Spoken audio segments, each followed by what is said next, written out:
මට කියන්න බලන්න මේ පේපරේ දැන් අදලේ මම දැන් ඔයාලා කරලා ගන්න නැතුව ඇති නේද? ඉක්මනට කරන්න පටන් ගමු පුතේ.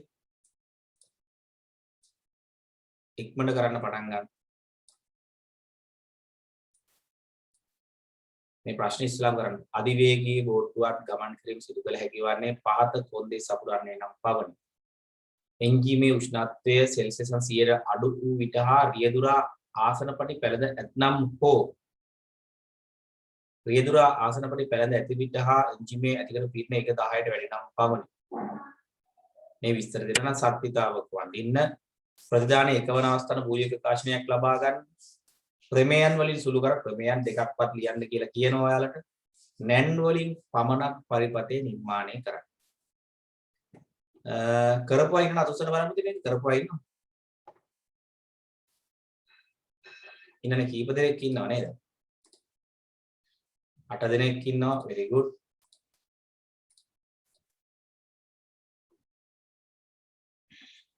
ආ 11ක් විතර ඉන්නවනේ 12යි කරලානේ ආ උදේට පොද නේ මම පේපර් එක දැම්මේ 13ක් ඉන්නවා.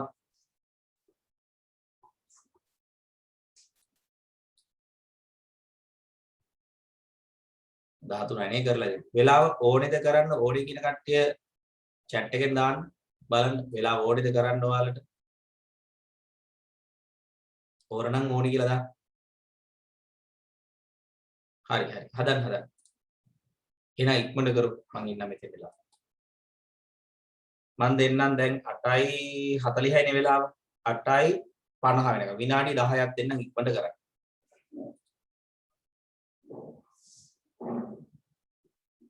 එහෙමද? කලින් දාන්නම් ඊළඟ පාර. කමක් නැහැ මං ක්ලාස් එක හරි වෙලාව දෙන්නම් කරන්න අපි ලොකු වෙලාවක් මේක විනාඩි 10ක් කරන්න පුළුවන් නේ පොඩි ප්‍රශ්නයක්. අද මං දාන්නකො ලබන සතියේ කරන පේපර් එක ක්ලාස් එක ඉවර වෙද්දිම මං කලින්මත් දාන්නේ නැත්නම් ඔයාලට මතක නැහැ පටල ගන්න. ඊට මට මතක නැහැ ආයේ. ඒකයි ගැටලුව. මං ඒකයි එදා දාන්නේ ඒ දවසේ ඇතුළත දාන්නේ. ඒක තමයි. අද දාන්නකො මං ඈ.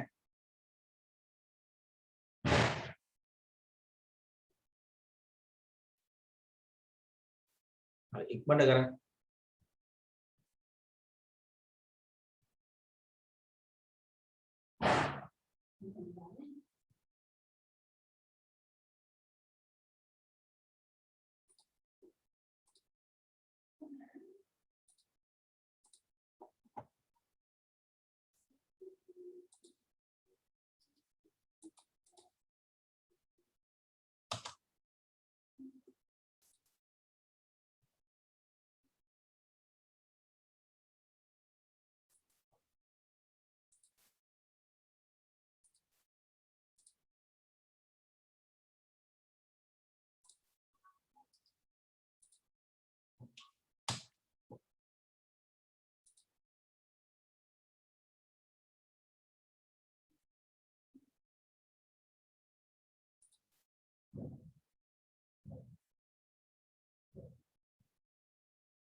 කලිතුවාන අත උස්සන්න කිව්වේ මොකටද කියලා.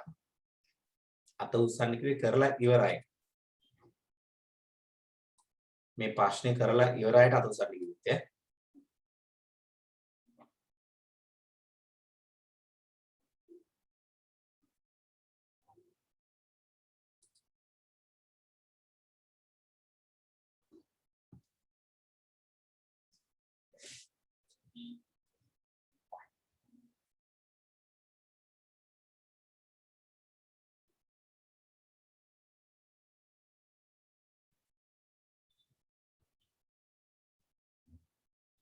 හරි ඔයාලා වැඩේ කරනකම් මං වගුව එහෙම ගහ ගන්නම් පුතේ.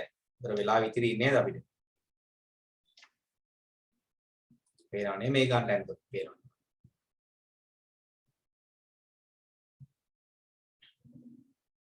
A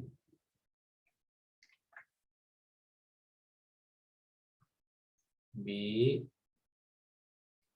C output එක බං F කියලා ගන්න ඈ. ඔයාලා කරන්නේ නැහැ නිකන් මේ වගුව ඇද ගන්න. 3යි 4යි 5යි 6යි 7යි 8යි 0 1යි 2යි 3යි 4යි 1යි 2යි 3යි 4යි 0 2යි 1 2යි 0 2යි 1 2යි 0 1 0 1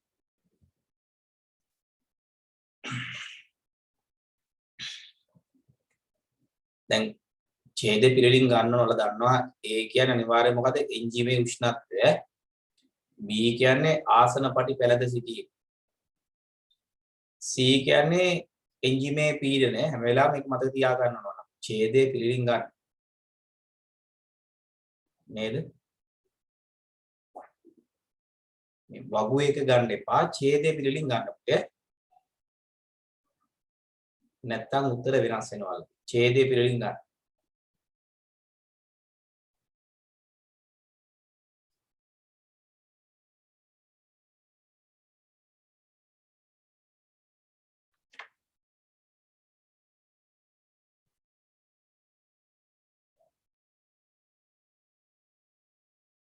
ඉවරයි තුසන්න පුතේ 15ක් ඉවරයි 17ක් ඉන්නවා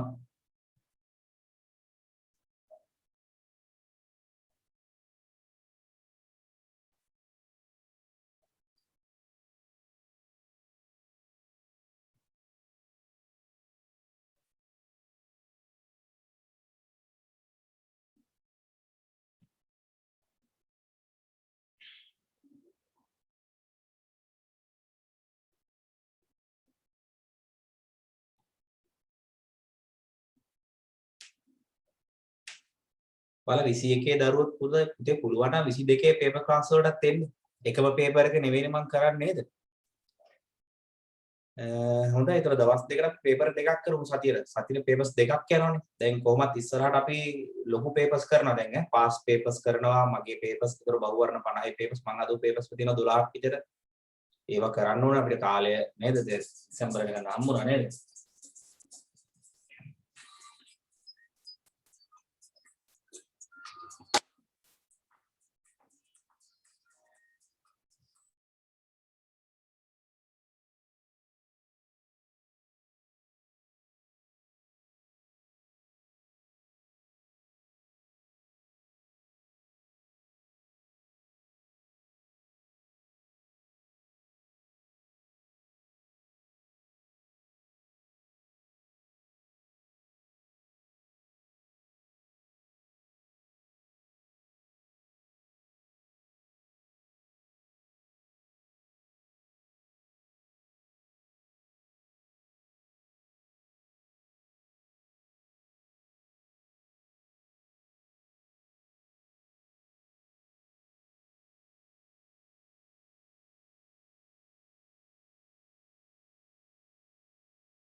ඇති නේද පුතේ වෙලාව?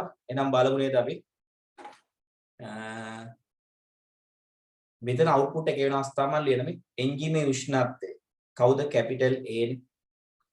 කැපිටල් A වලගේ 100ට වඩා අඩු විට එන්ජිමේ උෂ්ණත්වය 100ට වඩා වැඩි නම් එකලු ද්විමයාගේ. එහෙනම් අඩු වෙනම් කීයද? A වලගේ බිඳුව. සහ ආසනපටි පැලඳ ඇතනම් හෝ ආසනපටි දාලා දෙනවා කියන්නේ කීයද පුතේ? ආසනපටි පැලඳ සිටිනවා කියන්නේ 1. එහෙනම් B වල අගය 1ේදී ඔන්න එක අවස්ථාවක් මොකද F වල අගය 1 මෙන්න මේ අවස්ථාව. මොකද්ද ඒ කියන්නේ? උෂ්ණත්වයේ 100ට අඩුයි කියන්නේ 100ට වැඩි කියන්නේ 1 නම් උෂ්ණත්වය අඩුයි කියන්නේ A වල අගය බිඳුව.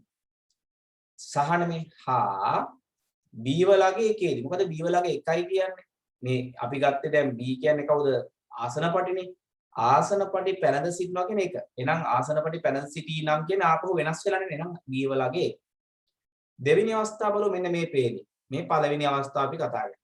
රියදුරා ආසනපටි පැලඳ ඇති විට හා ආසනපටි පැලඳ ඉන්නවා කියන B වලගේ එකේදී හා අය මොකක්ද? එන්ජිමෙන් ඇති කරන පීඩනය ඒකක 10ට වැඩි නම් මේ තින එන්ජිමෙන් ඇති කරන පීඩනය ඒකක 10ට වැඩි කියන්නේ අගය කිද 1යි. එහෙනම් C සමානයි 1. මෙන්න මේ අවස්ථා දෙකේදී මොකද වෙන්නේ පුතා? අවුට්පුට් එක වෙන්නේ. ඒ කියන්නේ මොකද? A බිඳුවේදී B එක නම් C ගැන අපි හිතන්නේ නැහැ දේ හැර. මොකද වාක්‍ය කියලා තියෙන එකනේ. A බිඳුවේදී මම වෙන කලයකින් ගන්නම් ඒක. A බිඳුවේදී B වලගේ එක නම්. A බිඳුවේදී B එක වෙනවා මෙන්න මේ වෙලාවේනේ. A බිඳුවේදී B වලගේ 1යි. එහෙනම් මෙතන අගේ 1යි. A බිඳුවේදී B වලගේ 1යි. එහෙනම් මෙතන අගේ 1යි. ඔන්න ඔය අවස්ථා දෙක විතරයි. B එකේදී C එක නම්. දැන් බලමු B එකේදී C එක වෙන අවස්ථාවේ B එකේදී C එක වෙනවා මෙතන. B එකේදී C එක වෙනවා ඒක කොටෝ වැටලෙන අය අවස්ථාවක් නෑ නේද පුතේ B එකේදී C එක. එහෙනම් මේ අවස්ථාවන් මොනවද? එහෙනම් අනිත් ඔක්කොම බිඳුව වෙනව නේද? B එකේදී C එක වෙන අවස්ථා දෙකයි නේද? එකක් තමයි මෙන්න මේ අවස්ථාව. අනිත් එක තමයි මෙන්න මේ අවස්ථාව. මේක කොහොමත් වැටෙන නිසා අය කරන්න දෙයක් නෑ. එහෙනම් අවස්ථා තුනේදී අවුට්පුට් එක 1 වෙනවා. මේක හරි අය අත උස්සනකොට මේ වගු ආපු අය. very good. තේරුණාද පුතේ ඒක? ඔයාලා තර්ක කරගන්න ඉතින් ඊට වඩා අර මගේ ක්‍රමේ ලේසි නැද්ද? අර වාක්‍යයට ගැලපෙන විදිහට 10 දාගත්තා නම් වැඩේ ගොඩ යනවා. ප්‍රශ්න දෙන්නම් අහන්න. ලේසි නේද මේ මගේ ක්‍රමේ? දැන් අර වාක්‍ය කියලා දෙන දේ මම සංකේතයෙන් ලියාගත්තා. අපි බලන්න. එන්ජිමේ උෂ්ණත්වයේ 100ට අඩු විට හා ඒ දෙකම වෙන වෙලාවට ෆ්‍රී ෂීට් බෙල්ට් දාලා තියෙන්නත් ඕන. උෂ්ණත්වයේ අඩු විටනේ. උෂ්ණත්වය වැඩි කියන්නේ 1 නම් ඒ වලගේ 1 නම් වැඩි වෙන විට උෂ්ණත්වය අඩුයි කියන්නේ ඒ වලගේ බිඳුවයි. ආසනපටි කියන්නේ B නේ. ආසනපටි දාලා තියෙනවා කියන්නේ මොකද්ද පුතේ? අගේ 1යි නම් B වලගේ 1යි. රියදුරා ආසනපටි පැලඳ සිටින විට එහෙනම් ආපහු B වලගේ එකේදී පීඩනය ඒකක 10ට වැඩි නම් පීඩනය ඒකක 10ට වැඩි කියන්නේ 1. එහෙනම් C වලගේ ආපහු 1යි.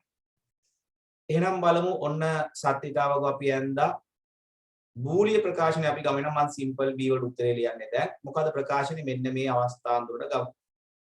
බිඳුව නම් කියන්නේ අපි ඒ අනුපූරක F කියලා ලියන්නම් මම පුතේ මේක. F සමානයි SOP ප්‍රකාශන ලියන්න අපි මින් ටර්ම් එකෙන් A bar B C bar එකතු කිරීම. මේ අවස්ථාව A bar B C නේද? A bar B C ධන A B C. මෙන්න මේ අවස්ථාව. ඒක හරි අය ප්‍රකාශනය. හරි නේද? ප්‍රශ්න දෙකක් අහන්න. එහෙනම් අපි බලමු C කොටස කරලා ප්‍රමේයයන් වලින් සුළු කරන්න කියනවා. මම වෙන කලයකින් හදින්නම්. F සමානයි මෙතන පොදු පද බලන්න පුතේ. මේ දෙන්නගේ පොදු පදේ BC මම එන එකෙන් සුළු කරන්න.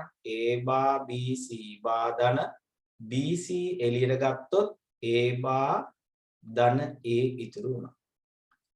A bar BC bar ධන BC වාරයක් A bar ධන A 1යි. පැත්තකින් ලියන්න.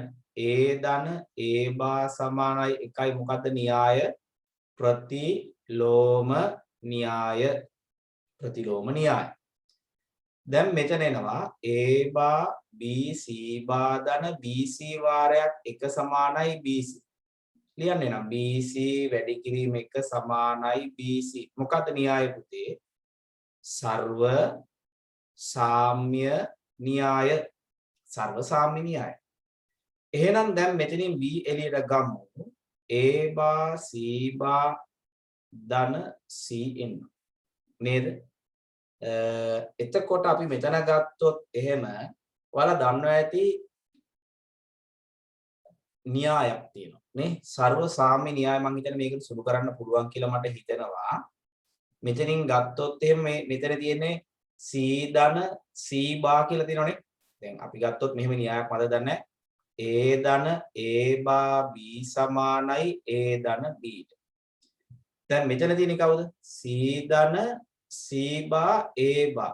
එහෙනම් මෙයා සමාන කාටද? c ධන a බාට. එහෙනම් ලියන්න පුළුවන් b වාරයක් c ධන a බා කියලා ලියන්න. මේක දාපුතේ උත්තරේ. ඔව් සමරික්තතාව. මෙතන දැන් මෙම c ධන c බා a බා සමානයි c ධන a බා කවුද? සමරික්තතා න්‍යාය. දැන් හැබැයි මොන විදියට හැදුවත් මටත් වරදින්න පුළුවන්. මම නම් ඒ වෙලාවට කරන්නේ පොඩි කපටි වැඩක් කරනවා. මේකේ නෙවෙයි කටුකොලයක් අරගෙන විභාගෙට මම නම් විභාගෙ ලියන්නේ. මට ෂුවර් නෑ මේවා වැරදිද නැහැ. කටුකොලයක් අරගෙන මොකද කරන්නේ? කානෝ මැප් එකක් ගහගන්න. මොකද ප්‍රමේයන් පුතේ වරදින විදිහට ඉඩකඩ වැඩි. a බා a b බා c බා b බා c bc bc බා. දැන් දාගමු. a බා b c බා a බා b c බා මෙතන. එයා හරි. a බා b c a බා b c මෙයා. a b c මෙයා. බලමු මම වැරදිද දන්නේ හදලා දෙන්න. කාලා කානෝ මැප් එකේ උත්තර දා ගන්න උතෙන් ගිහිල්ලා. වැරදි නම් ඈ. එහෙනම් මේ දෙන්නගේ පොදු පදය ගත්තා මෙතන. කවුද? a බා පොදුයි. මෙතනින් කවුද පොදු?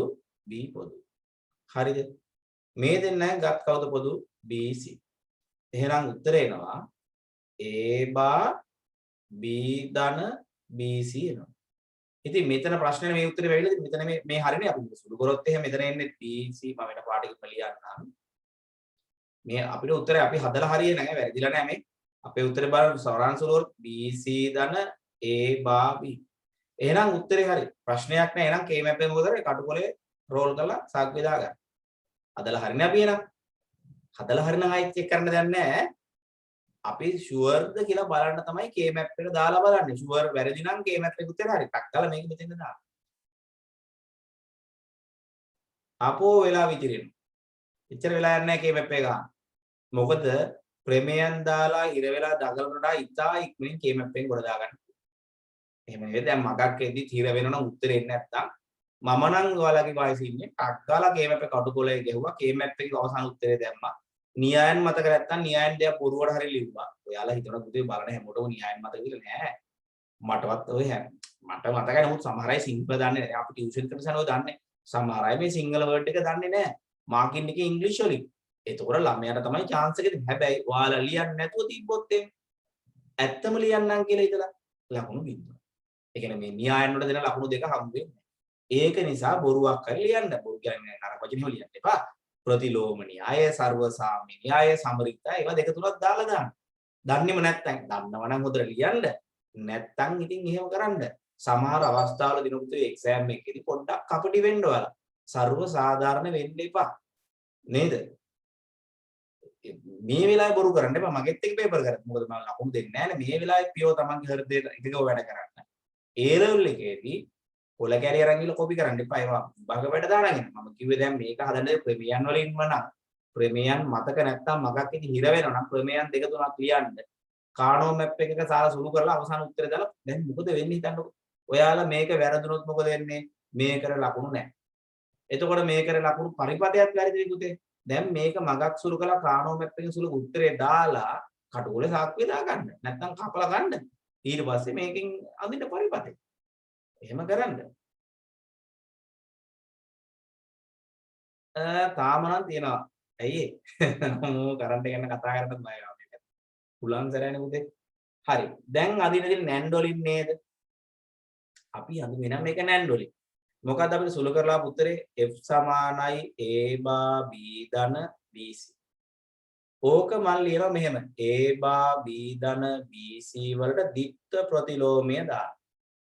ඩබල් කම්ප්ලිමන්ට්. උත්තරේ එනවා a බා b වල ඉන්වර්ස් එක ගුණ කිරීම bc වල අනුපූරක එනවා. තව අනුපූරකයක් නෙවෙයි. තේරුණාද ඒක මම කරපු දේ? මේ ප්‍රකාශනයේ න්යායය මට. එතකොට මෙතනින් a බා b ධන bc නා ද්විත්ව ප්‍රතිලෝමය දාලා එකපාරක් දෙම ඩිමෝගන් වලදී ධන ලකුණු ගුණ වෙනවා. මේ ඔක්කොටම අනුපූරක වෙනවා. දැන් ආයි සුළු කරන්න යන්න එපා. අයියේ හේතුව දැන් අපිට අනුපූරක ටිකක් තමයි හම්බ වෙලා තියෙන්නේ නේද? ක්‍රමයන් වල ලකුණු දෙකක් දෙනවා. ක්‍රමයන් වලින් සුළු කරන්න කියන වෙලාවට මේක මකන්න තමයි මේක හරි නේද ඔයාලා?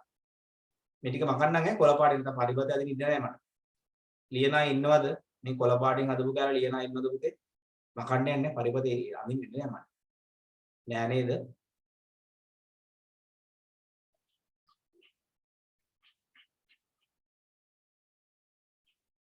හරි. පරිපත අඳුන් බලන්න එහෙනම් අපි ඕකට බලන්න පරිපතයක් අඳින විදිය නීති දැනගන්න ඕන ඔයාලා. මේවා නීති දන්න පුතේ ඕන එකක් ඉක්මනට අපිට කරන්න පුළුවන්. දැන් මෙතන A B C ඉන්නවා. A බා නැන්ඩ් වලින්නේ A බා එකක් අපිට මෙහෙම නැන්ඩ් එකකින් අඳින්න පුළුවන්. මෙයා කවුද? A බා. පැහැදිලිව වයර් එකට කනෙක්ට් කරලා පෙන්නන්න නැත්නම් ලකුණු දෙන්නේ නැහැ. A බා B. දැන් මෙයා B එක්ක යනවා. නැන්ඩ් එකක් කරා. ඒ නම් ඕන නැන්ඩ් එකක් යනවා. ලියන්න ප්‍රකාශනයේ A බා B. පැහැදිලිව පෙන්නන කනෙක්ටර් එක. BC B එකයි C එකයි නැන්ඩ් එකක් කරා යනවා. BC වල බා. ඒ දෙන්නගේ ගුණිතය අනුපූරකයි. එහෙනම් මෙයාලා ආපහු නැන්ඩ් එකක් කරා ගිහිලා ඒකේ අනුපූරක කවුද එහෙනම්? A බා B වල අනුපූරකයනේ මෙතන ආවේ. හරිනේ. A බා B වල අනුපූරකය ඊට පස්සේ මෙතනින් එනවා ගුණ කිරීම BC වල අනුපූරකයේ අනුපූරක. හරි නේද පුතේ? මෙතනින් A බා ආවා B ගේ අනුපූරකය ආවා. මෙතනින් B මෙතනින් C BC ගේ අනුපූරකය ආවා. ඒ දෙන්නගේ ගුණිතය අනුපූරකය. A බා B කියලා ගන්න බැරිද BC ගන්නෙ නැතුව? මොකක්ද ඒ අහන්නේ පුතේ? තිලර මට තේරුන්නේ නැහැ. කියන්නකෝ කියන දේ මට තේරෙන්නේ නැහැ. මයික් ඔන් කරලා ගියා. ඉන්න මම ඕන් කරන්න දෙන්න chance එක ඔයාලගේ. කියන්න තිලර තේරුන්නේ නැහැ මට. ප්‍රශ්නේ තේරුන්නේ නැහැ අපේ. සර් අර මේ AB කියලා ගන්න පුළුවන් නේද පොදු පද BC ගන්න නැතුව? මේ ගාන හදාගෙන ඉන්න පුතේ. ඔව් මේ දැන් අර අපි ප්‍රමේයයන්ගෙන් සුළු කරේ. ඔව්. සර් මේ ගත්තේ BC කියලානේ පොදු පද. මං කියන්නේ A බා B කියලා ගන්න බෑද? අපි ගාන හදලා ඉන්නේ මේක නේද? ඔන්න බලමු මෙතන මම ආයෙත් කියන්න ප්‍රකාශනය. මෙතන අපිට ආවේ A බා B C බා ධන A බා B C ධන A B C. ආවා මේකෙන් කවුද පුතේ පොදු පදේ ගන්න කියන්නේ? A බා B කාටද පොදු? මේ දෙන්න නේද ඔයා කියන්නේ? මෙතන නේද? ඔව් ඔව් පුළුවන්. A බා B ගන්න පුළුවන්. එතකොට එනවා C බා ධන C එනවා. A B C එනවා. එතකොට A බා B මෙතන C බා ධන C කියන්නේ 1යි. A B C එනවා. ඊට පස්සේ A බා B ධන A B C එනවා. මෙතනින් B පොදු නිසා B එළියට ගන්නවා. ඒතර ඇතුළේ දෙනවා A බා ධන AC කියලා ඉතුරු වෙනවා. සමරිත්‍රා දාපුවම B වාරයක් A බා ධන AC සමානයි A බා ධන C ද නේද? ඒතර ඒ උත්තර වෙනවද පුතා? A බා B ධන BC. ඔය උත්තර වෙන්නේ නේද අපිට? ඕකම නෙන්නේ පුතේ කොහොම කරත් ප්‍රශ්නේ ඒත් ඔය උත්තර වෙනවා සුළු කරා. තින්නේ හරි නේද? සුළු කරායින් පස්සේ ඔය උත්තර වෙනවා. හරි සර්. ඒකම ගන්න පුළුවන්. උත්තරේ කොහෙන් සුළු කරත් උත්තරේ එකම එනවා. ප්‍රශ්නයක් වෙන්නේ නැහැ. මේක හරිය අතුසන බලන්න පුතේ. පරිපතයත් හරියයි. මම ඔෆ් අයින් කරකොම. පරිපතයත් හරියයි. හරි very good.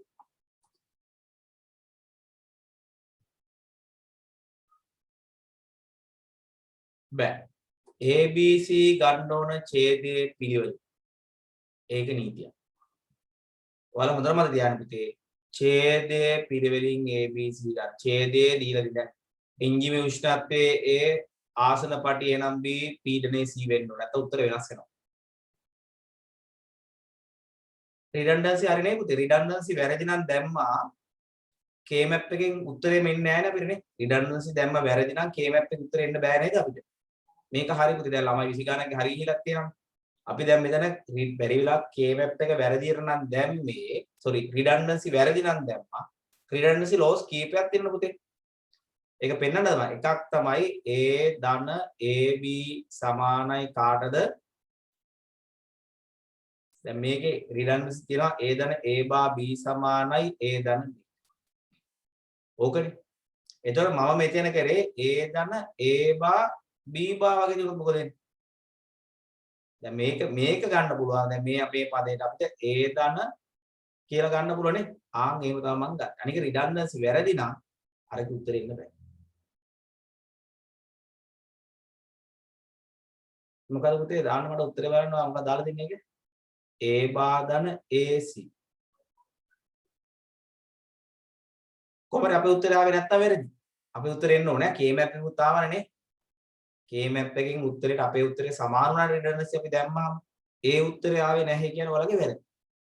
නේද මට දැන් ඔක දිග හරියට හොයාගන්න බෑ දැන් මට මතකත් නැහැ මම කිව්වනේ මම හරි එහෙනම් අපි දෙවෙනි ගානට යන්නේ වෙලා යන්නේ නැත්තම් එහෙනම් ඉක්මනට කරන්න බලන්න මේ ප්‍රශ්න ටික අපි අර K map එකෙන් ආපු උත්තරේ අපි redundancy දැම්මම ආවා මොකද අපි redundancy දාලානේ පස්සේ K map දාලා බැලුනේ K map එකට ගැලපෙන්න හැදුවා නෙවෙයි එතකොට එහෙනම් අපේ උත්තරේ හරි පුතේ ඒ උත්තරේ එන්න ඕන ඔයාලට ඒකයි මම කිව්වා ඔයාලට ෂුවර් නැත්තම් හොඳම වැඩේ මගක් ගිහිල්ලා ෂුවර් නැත්තම් කානෝ map එකෙන් සුළු කරන්න සුළු කරලා අවසාන උත්තරේ දාන්න ගැටලු ඔක අහුවෙන්නේ නැහැ කොහෙත් බලන්න බෑ පුතේ එහෙම ළමයා ස්ටෙප් පනලා ගන්නවනේ එකපාරටම හැබැයි K map එක එතන අඳින්න එපා ඒක අරන් යන්න ගෙදර තිබ්බොත් අහුවෙන්නේ හරි මේක ගන්න බලන්න ඉක්මනට ප්‍රශ්න කරන්න මේ ටික මේක ලේසි මේ නෙට්වර්ක් ප්‍රශ්න ටික අනික ගණමුත් නෙමෙයි අහලා තින්නේ ගණන් නැහැ මේක තියරි අහලා තියෙන්නේ ගණන්න වලට පුළුවන් මේකත් ඉවරයි අතුසන්න පුතේ එක්කෙනාද විශ්ව අදසු ලේසි පුතේ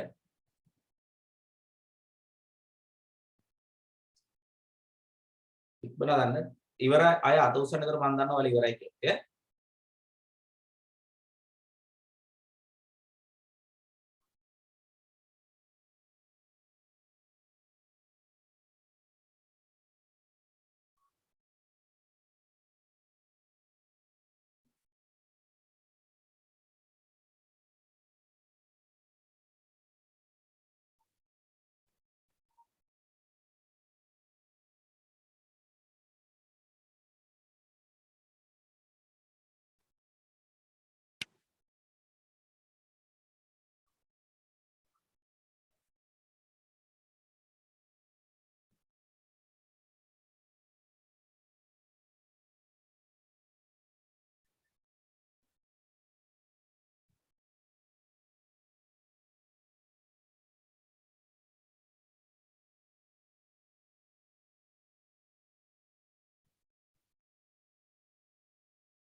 8 දිනක් ඉවරයිනේ.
ඇති නේද වෙලාව? වෙලාව ඕනේද තව?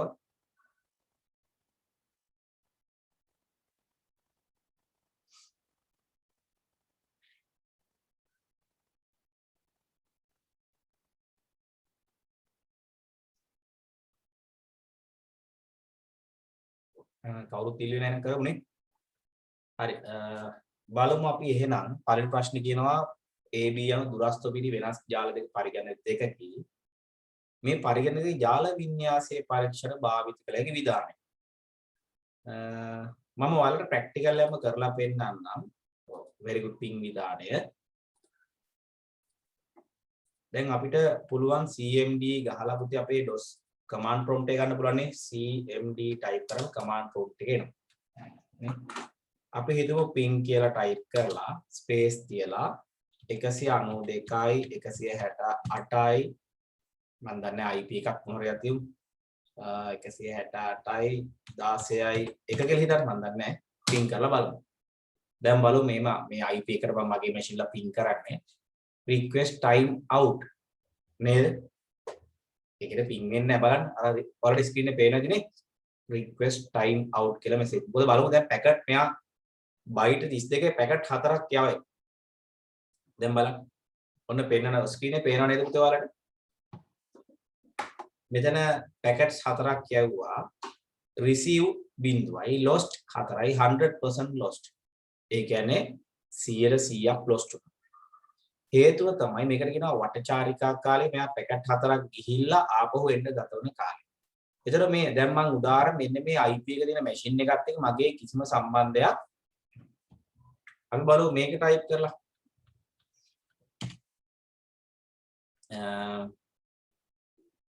127යි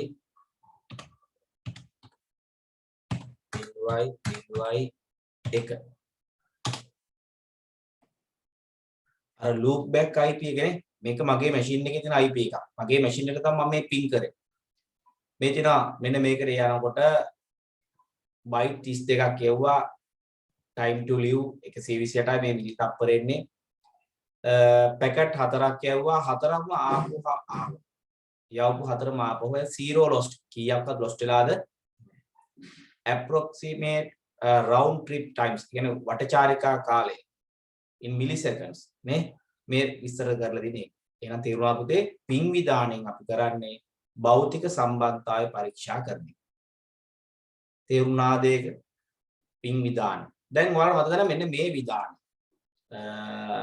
අපි පාවිච්චි කරන්න පුළුවන් IP config කියන විධානය. IP config කියන විධානය මොකක්ද අපි හොයන්නේ? space තිබුණානේ මගේදී. IP config විධානය ටයිප් කරාම වලට පේනවා ඇති අපේ බලා ගන්න පුළුවන් පරිගණකයේ ජාල වින්‍යාසය බලා ගන්න පුළුවන් IP config විධානය. මේ බලන්න මගේ IP address එකේද 192යි 168යි 128 subnet mask එක බලා ගන්න පුළුවන්. පුතේ පේනවද බලන්න මගේ ස්ක්‍රීන් එකේ පේන අය අත උස්සන්න බලන්න. පේනව නේද? මම දන්නේ නැහැ පේනවද මම තනියෙන් කරනවා. පේනව නේද?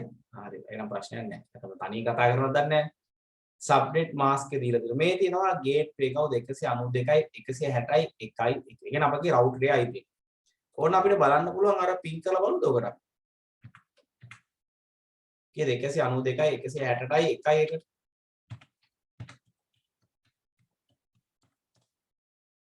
කිසි ප්‍රශ්නයක් නැහැ නේ මගේ router වැඩ නැත්නම් ගන්න බෑ නේ. කිසි ප්‍රශ්නයක් නැහැ. එහෙනම් IP config එකෙන් මොකද කරන්නේ? ජාල වින්‍යාසය බලා ගන්න එක. නේද? IP config ජාල වින්‍යාසය බලා ගන්න. කවුද ජාල වින්‍යාසය කියන්නේ? gateway එකයි පරිගණකයේ IP එකයි subnet mask එකයි බලා ගන්න පුළුවන්. තව එකක් තියෙනවා IP config all නේ. කැලේට දාන්න මම මතකත් නැහැ. IP config කැලේරක් all නේ.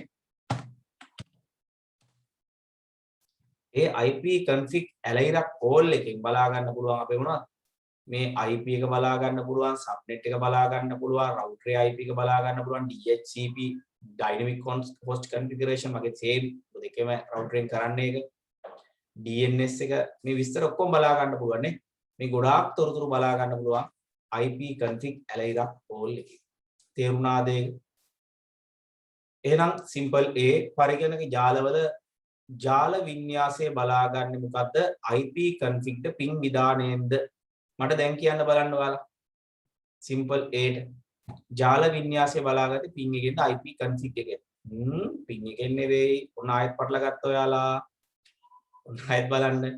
ජාල වින්‍යාසය කියන්නේ අපේ IP address ටිකනේ. ඔන්න බලන්න IP config කියලා ටයිප් කරොත් මොනවද අපිට හම්බ වෙන්නේ? IP config කිව්වොත් මේ තමයි ජාල වින්‍යාසය. මොනවද? පරිගණකයේ IP එක, subnet mask එක, gateway එක බලා ගන්න පුළුවන්. ඒ ජාල වින්‍යාසය. ජාල කොහොමද ඇදිලා තියෙන්නේ? ඒක බලා ගන්න අපි ජාල වින්‍යාසය බලා ගන්න මොකෙන්ද අපි IP config එකෙන්. අපිට පුළුවන් ping කියන විධානය ටයිප් කරලා මගේ route net එක හරියට යන වැඩ කරනවා බලන්න. එහෙනම් 192යි 168යි 1යි 1 කියන්නේ gateway එකනේ මගේ router එකනේ. router එකට මම data අර byte 32ක් යවලා බලනවා පැකට් 4ක් හරියට ගිහිල්ලා එනවද කියලා. බැරි වෙලාවත් මගේ කේබල් එක හරි drop වෙලා නම් මගේ router ඇතුලේ දත්ත යන්න බෑ. එහෙනම් භෞතික සම්බන්ධතාවය පරීක්ෂා කරන්න මොකෙන්ද? ping විධානය. තේරුණාද පුතේ? ජාල වින්‍යාසය බැලුවේ IP config එක. තේරුණානේ? එහෙනම් simple ඒවට උත්තරේ ජාල වින්‍යාසය බලා ගන්න අපි IP config කියන විධානය. හරි නේද පුතේ? ඒක simple B. පරිගණක ජාලක භෞතික සම්බන්ධතාවය බලා ගන්න මොකෙන්ද? එහෙනම් භෞතික සම්බන්ධතාවය physically connection එක තියෙනවා. මොකද්ද? ping විධානය. PING නේ ping විධානය. තේරුණා නේද පුතේ? එහෙනම් ජාල වින්‍යාසය බැලුවේ IP config වලින් භෞතික සම්බන්ධතාවය බලන්නේ ping එකේ. මෙන්න මේ පරිගණකවල මෙන්න මේ IP ලිපින දෙක දීලා තියෙනවා. ඒ පරිගණකයේ සිට B දක්වා භෞතික සම්බන්ධතාවය පරීක්ෂා අවශ්‍ය විධානය IP ලිපින සමග ලියන්න. ඒ පරිගණකයේ සිට B පරිගණක. එහෙනම් මොකද ලියන්නේ? ping කියලා ලිව්වා. භෞතික සම්බන්ධතාවය කවුද එහෙනම්? 126යි 15යි 13යි 9 නේ. ඒ පරිගණකයේ IP ලිපින නම් A සිට B දක්වා භෞතික සම්බන්ධයි නම් B ගේ IP එක ගන්න ping කියලා ගෙවුවා 126යි 15යි 13යි 9 කියලා ටයිප් කරා.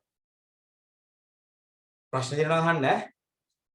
භෞතික සම්බන්ධතා පරීක්ෂා ලබා ගැනීම නියමාවලිය කුමක්ද?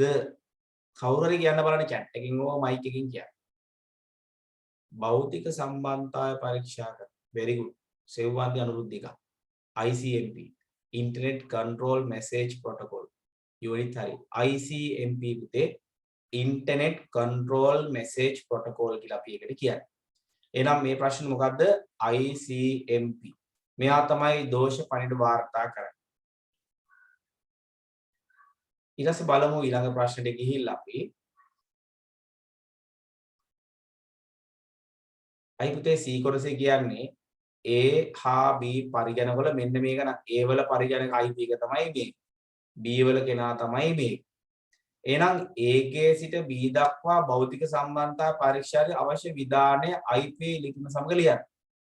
A පරිගණකයේ ඉඳලා B දැන් මම නම් මගේ පරිගණක වෙනත් පරිගණක බලනවා අනෙක් පරිගණක IP ගැන ගහන්න මම එහෙනම් ගහනවා pin කියලා ටයිප් කරලා අනෙක් පරිගණකයේ IP එක ගහලා බලනවා. ඒක. ඇයි මං ඉස්සෙල්ලා මගේ router එකේ කොහොමද pin කියලා ගහලා 192යි 168යි 1යි 1 කියලා ගෙවි මම router IP. ඒ වගේ A වල ඉඳලා නම් බලන්නේ B වල IP එක තමයි ගහන්නේ. තේරුණාද පුතේ ඒක?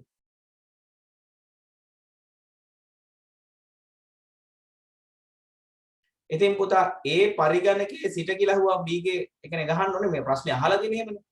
A පරිගණකයේ සිට B දක්වා. ඒක කාගේ ඉඳලාද බලන්න. දැන් කිව්වොත් මගේ පරිගණකයේ router දක්වා කිව්වොත් මම ගහන router IP එකද මගේ IP එකද? ප්‍රශ්නේ අනුව මම කියන්නේ අහලා තියෙන A ගේ සිට B දක්වා. එතකොට මම ඉන්නේ කොයි පරිගණකයේද? දැන් ඉන්නේ මම A වල තමයි වාඩිලා ඉන්නේ. එහෙනම් B ට කනෙක්ෂන් එක බලනවා මම B ගේ IP එක තමයි මෙතන ගහන්න. තේරුණානේ?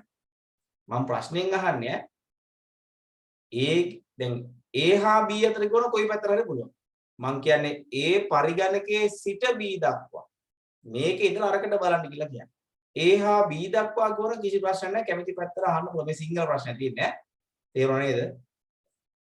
B ගේ ඉඳලා නම් B ගේ ඉඳලා අහුවනම් A ගේ IP එක ගන්න. A ගේ ඉඳලා බලද්දි B ගේ IP එක ගන්න. හරි නේද?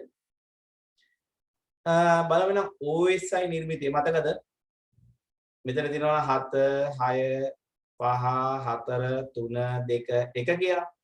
එක තමයි භෞතික ස්තරය ෆිසිකල් ලේයර්නේ භෞතික ස්තරය දෙක තමයි දත්ත සම්බන්ධක ස්තරය දත්ත සම්බන්ධක තුන තමයි ජාල ස්තරය අංක 4 ප්‍රවාහන ස්තරය අංක 5 සැසි ස්තරය අංක 6 සමර්පණ ස්තරය අංක 7 යෙදුම් ස්තරය තේරුණාද 7 කියන්නේ ඇප්ලිකේෂන් ලේයර් 6 කියන්නේ ප්‍රසන්ටේෂන් ලේයර් සමර්පණ 5 කියන්නේ සැසි සෙෂන් ලේයර් 4 ප්‍රවාහන ට්‍රාන්ස්පෝර්ට් කියන එක 3 ජාල නෙට්වර්ක් ලේයර් 2 දත්ත සම්බන්ධක නැත්නම් අපි ඉංග්‍රීසි වලින් කියන data link 1 භෞතික ඉංග්‍රීසි වලින් කියන physical layer හරි නේද පුතේ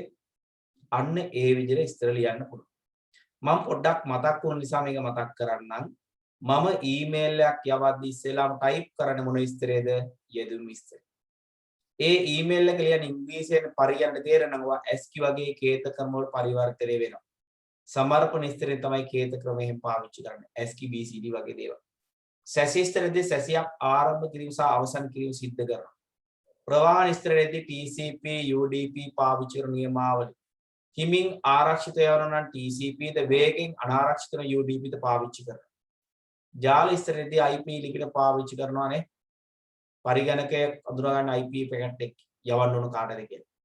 දත්ත සම්බන්ධකයේදී MAC ලිපින භාවිත කරන භෞතික ලිපිනය. භෞතික ස්තරයේදී මේවා බිටු වශයෙන් වෛර් දිගේ සම්ප්‍රේෂණය වෙනවා. ඊට පස්සේ පුතේ මේකේ නමක් කියනවා. ප්‍රොටෝකෝල් data unit වලට නම් කියනවා. PDU. යෙදුම් ස්තරයේදී කරන්න මෙයාට data කියලා අපි කියන්නේ. සමර්පණයේදී ඒ data. සැසි ස්තරයේ data දත්ත data නෙවෙයි data ප්‍රවාහනේ අපි මෙයාට කියනවා segment ජාල IP packet දත්ත සම්බන්ධකවලදී frame එකක් කියලා නැත්නම් රාමුවක් භෞතිකයේදී අපි මේවට bits කියලා. ඔය විදිහට නමුත් දෙනවනේ OSI නිර්මිතයේ විස්තර ටික ලියවරන් ඇති මේවා ලියන්න ඕන මම නිකන් කිව්වේ data segment IP packet frame and bits කියලා අපි ඒ දත්ත වලට අපි විවිධ නම් දෙනවා. උදේගම්මන් පිළ කියන data විතරක් නෙවෙයි වලාකුළු වල තමයි දත්ත ගබඩා කරන්නේ. නේද? වලාකුළු වල අතරලු cloud computing තියෙන වලාකුළු වලලු තියෙන්නේ. වලාකුළු වෙලාවට දැන් වැස්ස දවසට නම් හොඳට cloud computing එක අනිත් දවසට මොකද නැහැ කරන්නේ පායන දවසට වලාකුළු නැහැ නේ. ඉනියා කියන වීඩියෝ එක. ඉතින් ඕන් අපේ ඇමතිවරු. ආයේ මොනවද කතා පුතේ? නේද? වැඩක් නැහැ කතා කරලා. වැඩක් නැහැ. අපි තරහ එනවා මට කතා කරා. ඔය අක්කු ගැන. අපි මේ නේද? ඊට හොඳයි බලු පෙටිය කියන කතා කරු නැට්ට හරි වරන. ලියාගෙන පුතේ මේවා ලියා data segment IP packet frame bits ඒවා දැනගන්න.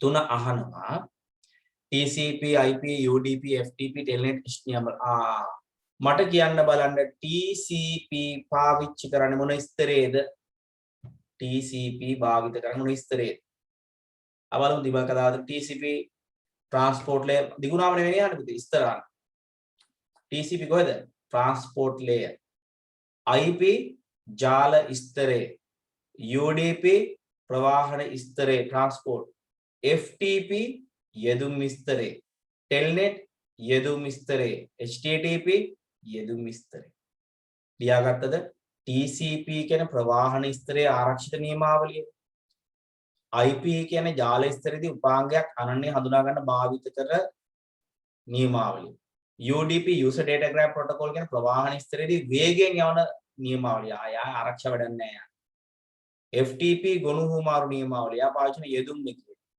telnet කියන්නේ දුරස්ථව පරිගණකයක් පාලනය කරන නියමාවලිය එය යෙදුම් HTTP කියන්නේ වෙබ් පිටු හුමාරු කරන නියමාවලිය hypertext transfer protocol එකක් එයත් යෙදුම් හරි නේද තේරුණාද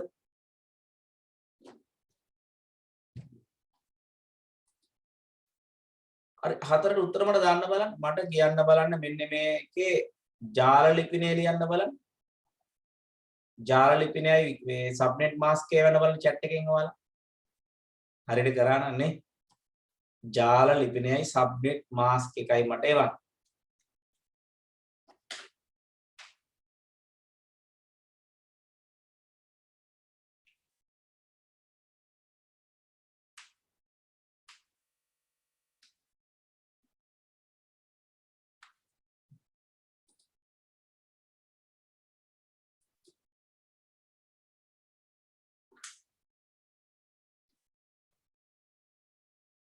ඔයාලා බයෙන්ඩ එපා පුතේ පේපර්ස් ටික කරලා අනිවාර්යෙන් ගොඩ දාලා දෙනවා හැමදාම පන්ති ඉන්න වැකින් මට සහභාගීත්වය 83ක් නෙවෙයි මේ 83 ඉන්නේ පුතේ මං ටියුට් යන ගානින් කියන්නම් ටියුට් යනවා මගේ 21 ටියුට් සාමාන්‍ය 70 60යි කියන්නේ 130ක් 21 ටියුට්ම යනවා දැනට ඉන්න ළමයි ගන්න ඊට වඩා වැඩි දෙගුණයක් ඉන්නවා ළමයි ගන්න යන ටියුට් ප්‍රමාණය මං කියන්නේ 22 යනවා දඹුල්ලේ 60යි මාතරේ නම් 90ක් විතර යනවා අපි 80යි කියන 80යි 60යි කියද 140ක් තියෙනවා ළමයි 270ක්ම ටියුට් ගන්න අරගෙන ඒ ටියුට් ගත්ත පොරවලයි කියන්නේ 83 එතකොට 200ක් අඩුක 200ක් නෑ මේක වීඩියෝ එක මේ ඔන්ලයින් එකට ඇරි එතකොට ඕකත් නේ ඇත්ත ගන්න මේ ටියුට් ගත්ත නැතිවත් ළමයි ඇදිනේ. එහෙම බැලුවොත් තව 200ක් 270 යනවා. ඔය 150න් කියපු තව 200ක්. ඒතර ළමයි 500කින් ඉන්නේ 83යි මෙතන. හැබැයි ඔයාලා බයෝ මැත්ස් කෙමිස්ට්‍රි ක්ලාස් එක බලන්න ගොරුව දාන එකම. ඒ වගේ ඒ ගුරුවරට පැකේජ් මදි ළමයි දාගන්න. ඒ කියන්නේ නිකන් හරියනවා. මම කැමති නිකන් හරියවිල ඉගෙන ගන්න පුතේ. මගේ පන්තියේ නැති ළමයෙක් හරි කවන්නේ. මොකද මගේ මේක 500 පැකේජ් එකක් මම යූස් කරන්නේ. මොකද රිවිෂන් එකේ සමහර වෙලාවට මගේ ළමයි 110ක් ඉද්දි ඔය 10 දෙනාට දෙන්න ඉඩමදි නිසා මම 500 පාවිච්චි කරලා ලොකු අතන ගෙවලා මම ඒක ගන්න. ඉතින් ඒක නිසා ඔයාලා මගේ පන්තියෙන් නැති යාළුවන්ට හරි කමන්නේ ලින්ක් එක දාලා මේ කුපාඩි වැඩ කරන ප්‍රෝග්‍රෑම් නෙවෙයි මෙතන ඒක අලගර මිස් නෙවෙයි. ඉගෙන ගන්න ළමයිට ලින්ක් එක ෂෙයා කරන්න කිසි ප්‍රශ්නයක් නැහැ පුතේ ෂෙයා කරන්න ලින්ක් එක. ඉගෙන ගන්න අය. එයාලා මගේ පන්ති ආවේ නැති වුණත් ප්‍රශ්නයක් නෑ. කිසිම ගැටලුවක් නෑ. එන්න කියන්නේ ඉගෙන ගන්න. නේද ඉගෙන ගන්නවට අපි හැමදා කවුරුණත් කමන්නේ අපි කැමති. මොකද තාම මගේ 500 පයින් නෑ නේ මේ ආත්මයට මේ ළමයි එක්කනේ. හරි. එහෙනම් බලමු මේ ගාන හදලා. 175යි 15යි 168යි 12යි 20නේ තියෙන්නේ. ඕක නේද පුතේ තියෙන්නේ? ඒක තමයි. ඔත් නෙට්මිත අරුෂිකා කියන්නේ ළමයි 6000ක් ඉන්නවලු වීඩියෝ තමයි ඒ වීඩියෝ දාන්නේ ඇයි යාලා? එයාලා කැමති නෑ ඒ එච්චර ඉඳලත් මේ මහන්සියෙන්වත් කැමති නෑ කොහෙන් හරි පරණ ක්ලාස් එකක වීඩියෝ එකක් දාලා නිකන් ඉන්නවා. නමුත් ඒක බලන්නත් පොරකකා ඉන්නවා. එකක් මම හිතන්නේ අපේ ළමයිට පුතේ ලැබීම නෑ. ලැබීමක් තියෙනුනේ එකත් ඉගෙන ගන්න. අනික තමයි අපිට නිකන් සතුටු වෙන්න බෑ මගේ. මුදල් පැත්තනේ මම මේ කියන්නේ මම කැමති ඉඳලා ළමයි පිරලා උනන්දුවෙන් ප්‍රශ්න අහලා ඉගෙන ගන්න. ටියුට් යන ප්‍රමාණය ගැන මම මේ කියන්නේ. ඒ මුදල නෙවෙයි මම මේ කතා කරන්නේ. හොරෙන් හරි රින්ගලා මේක ඉගෙන ගන්න මම කැමති. දැන් මේක මට දුකයි පුතේ. ඇයි 82ක් එන. උපරිම මදිනේ පුතේ. ටියුට්ම යනවා 250. යකෝ ඒ ගත්තේ උන්වත් ඇවිල්ලා නැහැ කියන්නේ හිතන්නකො. ගත්ත වරවලත් ඇවිල්ලා නැහැ මෙතන. ගත්ත වරවලෙන් 4 එකයි මෙතන ඉන්නේ. ඒකයි දුක. ටියුට් අරගෙනවත් ඇවිල්ලා නැහැ මෙතන.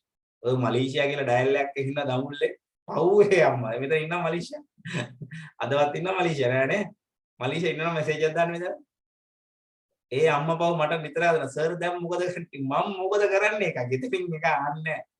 ඌට මම මොකද කරන්නේ ගහන්න දැල්ලා. ඉන්න මලේසියාවේ. ඔව් මේ ළඟදිත් අම්මා ඒ අම්මටත් පව් ඉතින් ඒ අම්මත් මට කතා කරනවා. මම මොකද කරන්න කියන්නේ ඉතින් මට උඩ හෝම් විසිට් කරන්නද කියන්න ගිහිල්ලා ඔක මම හෝම් විසිට් කරලා ගෙදරිමුත් යනවා යකා. ඈ ඉගෙන ගන්න පුළුවන් කොල්ලේ. ඔව් කලින් අවුරුදු රෙකෝඩ් දාන්න තේවා. හරි අපි කවන්න ගහන්න යන් ඈ. 20. ඉතින් මට හරි දුකයි පුතේ මේ hina වෙනනේ හරි දුකයි ඈ ඒ කියන්නේ මම කියන එකයි. මලේසියා හැමදාම ටියුට් එක ගන්නවා. ඉස්සෙල්ලාම ගන්න ටියුට් මලේසියාගෙන්. හැබැයි ඔක ක්ලාස් එකවත් ඉන්නේ නැහැ. ඉතින් ඒක හරි අපරාධයක්. නේද? ළමයා පව්. හරි 20නේ. එහෙනම් මෙතන 8යි 16යි 20 දීලා දින පුතේ මෙතන ඉන්නේ. 1 2 3 4ක් මේ පැත්තට දීලා 1 2 3 4ක් මේ පැත්තට එනවා. මේ පැත්තේ 8ම කොහොමද හොස්ලටනේ 8යි 8යි 16යි 20 කියන්නේ මෙතනින් 4ක් දීලා තිනවා තුන්වෙනි පිටු වටේ 3 4 5 6 7 8 මේ ටික කොහොමත් හොස්ලට මේ 4 හොස්ලට මේ 4 නෙට්වර්ක් හරි නේද පුතේ මම කියනවා 8යි 8යි 16යි 4යි 20 එහෙනම් 20 කැල්ල දින මෙතන එහෙනම් මෙතන පිටු 4යිනේ පිටු 4 කියන 2 4 කියන්නේ 16න් 16 උපජාල කරේ නම් 168 බෙදලා බලමු 16 16ව 10ක් කියද පුතේ 160යි. එහෙනම් 168 ඉන්නේ 160න් පටන් ගන්න උපජාලේ. එහෙනම් ජාල ලිපිනය කවුද පුතේ? 175යි 15යි 160යි බිඳුව ඇලයිරක් කීයද? 20ම තමයි 24 එහෙම නෙවෙයි ඈ 20ම තමයි. එහෙනම් ජාල කැඩෙන්නේ 16න් 16 විකාශනයේ මේ කියන්නේ නෙට්වර්ක් ඇඩ්‍රස් ඈ. මම මේ ලියන්නේ දැන් බ්‍රෝඩ්කාස්ට් එක.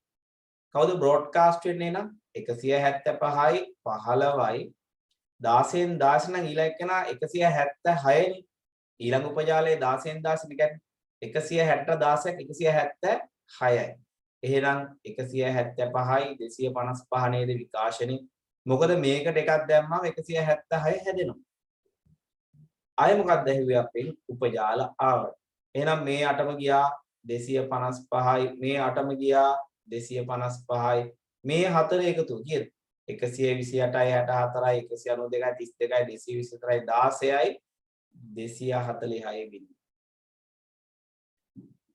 මේක හරිද බලමු මට මැසේජ් දැම්ම නේද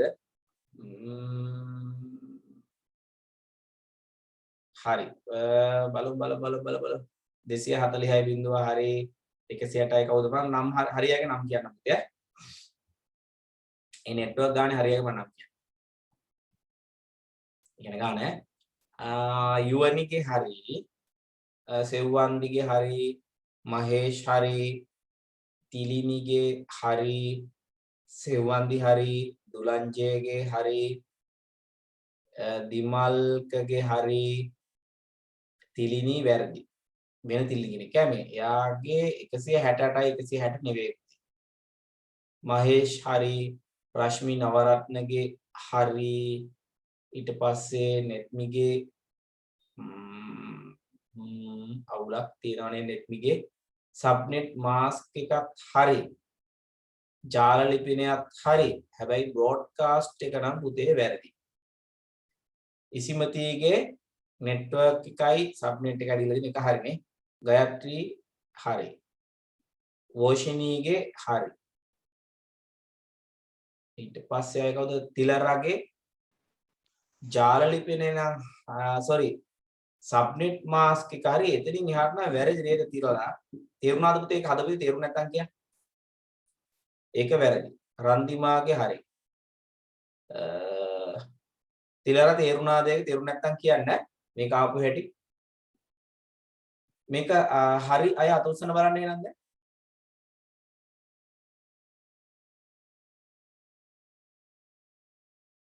very good දැන් 83ක් ඉන්නෝගේ යකෝ ඒකේ 3ක් අයින් වෙලා ඒ ටික ඒකනේ මම කියන්නේ ඉතින් මේ වන්ද හරි එහෙනම් අපි යන්නේද ඊළඟ ප්‍රශ්නෙට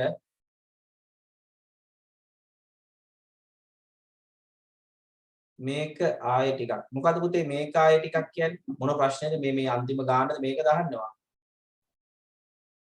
හතරවෙනි ප්‍රශ්නේ තියවන්ක අහන්නේ හරි මම ආයෙ කියලා දෙන්නම් දැන් පුතේ මෙතන තියෙනවා 175යි 15යි 168යි 12යි ඇලයිරක් මේ කියන්නේ පුතේ මේක සබ්නෙට් කරලා දීලා තියෙනවා මේකේ 20 හැදිලා තියෙන එක දැන් අපි විශ්ලේෂණය කරන්න බිටු 8න් අරගෙන මෙතන බිටු 8ක් තියෙනවා 8ක් තියෙනවා 8ක් තියෙනවා 8ක් තියෙනවා බිටු ඔක්කොම 32යි 20 කියන්නේ මේ 8ම නෙට්වර්ක් මේ 8ම නෙට්වර්ක් 8යි 8යි 16යි එහෙනම් මෙතනින් නෙට්වර්ක් එක කීයද 17 18 19 20 හැදිලා තියෙන බිටු 4ක් තියෙනවා එහෙනම් ජාලෙට දිලා ඉතුරු ඒවා හොස්ටඩ් නැයිද මෙතන 1 2 3 4ක් හොස්ටඩ්යි 1 2 3 4ක් හොස්ටඩ්යි එතකොට මෙන්න මේ ටික තමයි ජාලයට ඉන්නේ මේ ටික ඔක්කොම කාටද ඇති හොස්ට්ලන්ට. මේ ටිකයිදී එතට 8ක් නේ සර්. හැබැයි හරි මෙතන 4 4 8ක් මෙතන 3 4 5 6 7 8ක් තියෙනවා. 4නේ මං යන්නේ. එතන 8ක් තියෙනවා. හරි. ඊට පස්සේ බලමු මේ 4 දර්ශක කොහොමද පුතේ? 128යි 64යි 32යි 16. මේ ටික එකතු කරන්න. මේ 8ම තියෙන 8ක එකතුව 255යි. මේ උපජාල ආරම්භය. يعني මේ 8 එකතුව 255යි. මේ 4 එකතුව 240යි. මේ 8න් එකක්වත් දුන්නේ නැහැ නේනම් බිඳුවයි. මේක තමයි උපජාල ආවරණය. දැන් මෙතන පිටු 4ක් කියන්නේ රතු පාට හොස්ටට මෙන්න මේ 168 ගාවින් 4ක් තියෙනවා. පිටු 4ක් කියන්නේ පුතේ 2 4 කියන්නේ 16න් 16 උපජාල කැඩෙනවා. එහෙනම් අපි බලන්නේ මේ 168 ගාන මේක 4ක් එහා බෙදලා බලනවා 16. 16 10ක් 160යි. ඉතිරි 8යි. එහෙනම් මෙතන එනවා 175යි 15යි මෙතන කීයද පුතේ 160 තමයි ජාලය ඇල ඉරක් බිඳුව ඔක. විකාශනය කියන්නේ පුතේ ඊළඟ ජාලයට එක්කෙනෙක් අඩු වෙනවා. ඊළඟ ජාලය කියන්නේ 175යි 15යි 16 කියන 170යි එහෙනම් 175යි 255 තමයි විකාශන. එකක් එකතු කරොත් 176යි බිඳුව හැදෙනවා. එහෙමනේ. එච්චරයි ගානේ තියෙන්නේ. තියංක සමහර පුතේ තියරි වලට එහෙම ඉඳලා නැතුව ඇතිනේ මේ ගණන් අපි නෙට්වර්ක් රිවිෂන් එකෙත් කරා. මේ 21 දී රිවිෂන් එකෙත් කරා. 22 දී තියරි වලත් මේවා කරා. සමහරට ඔයා අලුතෙන් ආපු ළමයෙක් කෙනෙක් ඉඳ නැතුව ඇතිනේ මේවට. හරිද තියංක මම කියනවා.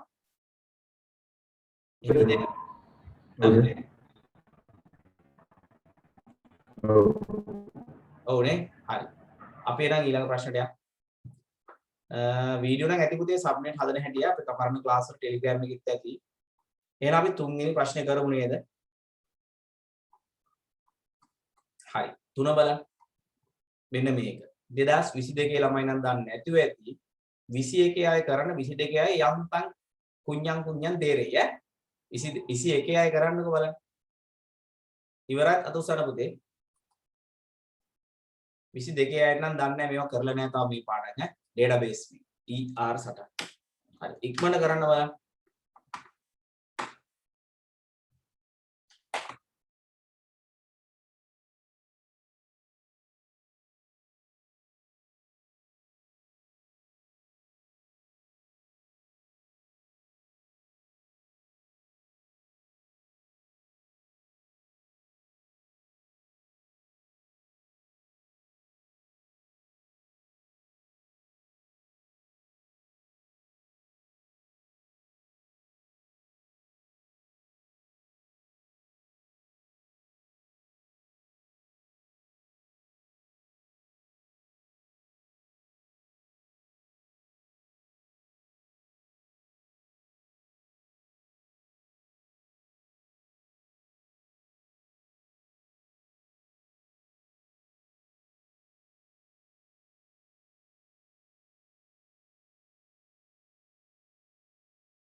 ඇති නේද වෙලාව?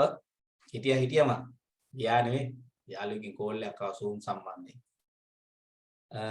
හරි. අපි එහෙනම් පුතේ මේක කරමු. ඇති නේද වෙලාව? දැන් 22 ළමයි ඉන්නවනම් ගැටලුවක් කරගන්න එපා ඉන්න. අහගෙන ඉන්න වලට කරන්න එපාට. පොඩි හරි දෙයක්. දැන් පුතේ මේක තමයි ER සටහනක් කියන ඩේටාබේස් එකක් හදාද්දී අපි දත්ත සමුදාය හදන හැටි දල සටහනක් ඇදගන්න. ඒක තමයි මේ ER සටහන කියන්නේ. Entity Relational Diagrams කියන්නේ. මේ තියෙන පුතේ වගු. කොටු වලින් දාලා තියෙන වගුව. මේ තියෙන වගුව. වගුවක නම ලියන්න ඕන අපි අනිවාර්යෙන් ඒක වචන. මේ තියෙන පුතා වගුවේ කොලම්ස් ටික අපි ඉංග්‍රීසි වලින් කියනවා සිංහලෙන් කියනවා උපලක්ෂණ. උපලක්ෂණයන් කියලා කියන්නේ මේවා උපලක්ෂණ. අර වගුවක් ඇන්දොත් ඒ කියන්නේ මෙන්න මෙහෙම දැන් උදාහරණ මම මේක අද ඩිපාර්ට්මන්ට් වගුව ඇන්දොත් ඩිපාර්ට්මන්ට් කියන්නේ වගුවේ නම. මේකේ තියෙන මොනවද ඩිපාර්ට්මන්ට් නේම් ඩිපාර්ට්මන්ට් ලොකේෂන් මෙන්න මේ ටික මේ Depp number department name location අන්න ඒ ටික තමයි මේ ඇදලා තේරුණාද ER සටහන. එතකොට මේකෙදි වගු අතර සම්බන්ධතාව තියෙනවා 1 to 1 තියෙන්න පුළුවන් 1 to many තියෙන්න පුළුවන් many to many තියෙන්න. නීති ගොඩාක් තියෙනවා මට දැන් ඔක්කොම මතක් කරන්න බෑ. අපි පොඩ්ඩක් බලමු ස්කීමා එක ලියන හැටි. දැන් මේ දත්ත සමුදාය සටහන ලියද කොතනින් පටන් ගත්තත් ප්‍රශ්නයක් නෑ. මම ඉස්සෙල්ලාම ඩිපාර්ට්මන්ට් වගුව ලියන කොහෙන් ලියවත් ප්‍රශ්නයක් නෑ පුතේ. ඩිපාර්ට්මන්ට් වගුව. මොනවද පුතේ ඒකේ තියෙන උපලක්ෂණ ඩෙප්ට් නම්බර්. ඩෙප්ට් නම්බර් අන්ඩර්ස්කෝර් එකක් තියෙන එක ලියන්න ඕනේ කමා ඒක අන්ඩර්ලයින් කරන්න ප්‍රයිමරි කී නිසා depth name කමා location ඔහොම අර මීඩියම නිසා මම පහළ ලිව්වේ උපලක්ෂණ ටික ලියන්න ඕනේ මේ depth department එකේ depth number primary key underline කරා depth name location මේක හරි අය අත උස්සන්න බලන්න මේ වගුව හරි අය 21 නම් හැමෝම දැනගන්න ඕනේ 21 ලා 22 නම් මොනවද දන්නේ නැහැ මෙලෝඩියක් දන්නේ නැහැ එලා නිකන් කරකරත හරි වගේ ඇති හැබැයි 21 අයට පුළුවන් වෙන්න ඕන පුතේ මේක බැරි නම් මොකද කරන්න ඕන කරන්න දෙයක් නැහැ ඉතින් රිවිෂන් එකේ ඩේටාබේස් එකත් කරද්දි බලා ගන්න 1 to many දැන් බලමු employee වගුව මම ලියන්න කැමති පැත්තක ලියන්න නැහැ කිසි ගැටලුවක් නැහැ employee මොනවද employee වගුවේ primary කී ගන්න employee number employee underscore number primary key නිසා underline කරන්න. මේ මොකද first name last name තමයි. එහෙම නේ තියෙන්නේ. එකක් තමයි මේක තමයි මම පිළිවෙල දාන first name ඉස්සෙල්ලාම දාන්න. first name comma last name. දැන් හැබැයි වල නීතියක් තියෙනවා one පැත්තේ primary key එක යනවා many පැත්තට මොන යතුරක් වශයෙන්ද පුතේ? ආගන්තුක යතුරක් වශයෙන්. එහෙනම් ස්කීමා එකේදී ලියනවා අපි ඩිපාර්ට්මන්ට් එකේ ප්‍රයිමරි කී එක ඩෙප්ට් නම්බර් එක මේකට මොකක්ද යන්නේ ආගන්තුක යතුරක් වශයෙන්. එහෙනම් එම්ප්ලොයි වගුවේ ප්‍රයිමරි කී එක තමයි එම්ප්ලොයි නම්බර් ඒකේ ආගන්තුක යතුර තමයි ඩෙප්ට් නම්බර් ඒක හරි අය අත උස්සන්න බලන්න. තේරුණා නේද පුතේ? තිලර දන්නව නේද ඒවා? ඊට පස්සේ අපි බලමු ප්‍රොජෙක්ට් වගුව ලියලා. දැන් ඔන්න මම ප්‍රොජෙක්ට් වගුව ලියනවා වෙන කලයකින් ලියන්නම්.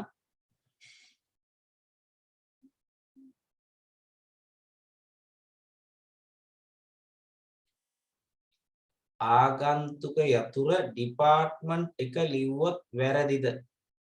ඒ කියන්නේ මොකක්ද පුතේ? ඩිපාර්ට්මන්ට් එකේ නම්බර් නේද? නේම් ලියන්න එපා පුතේ. දැන් මේ තුනෙන් ගැලපෙනම ප්‍රයිමරි එකේ ඩෙප්ට් නම්බර්නේ. ඩිපාර්ට්මන්ට් එකේ නම්බර් එකනේ. නම ලියන්න එපා. ඒතර ප්‍රයිමරි කී එකක් තමයි අනෙක් වගුවේ ආගන්තුක යතුරක් වෙන්නේ දුරංචි. ඒක නිසා සර් මේ එම්ප්ලොයි වගුවේ මේ ඩිපාර්ට්මන්ට් වගුවට එම්ප්ලොයි වගුවේ ප්‍රයිමරි කී එක ලියන්න පුළුවන් ආගන්තුක යතුරක් වශයෙන්. මේකටද? මේකෙන් මෙයා එම්ප්ලොයි වගුවේ දාන්නවා. ඔව් සර් අනිත් පැත්තට මම අහන්නේ. බෑ එහෙම බෑ. හැම වෙලාවෙම වන් පැත්තේ යතුර තමයි මිනි පැත්තට ලියන්නේ. මිනි පැත්තේ කෙනා වන් පැත්තට ලිව්වොත් වැරදි. නීතිය තමයි වන් පැත්තේ යතුර මිනි පැත්තට තමයි ලියන්න ඕනේ. මිනි පැත්තේ කෙනා වන්ට බෑ.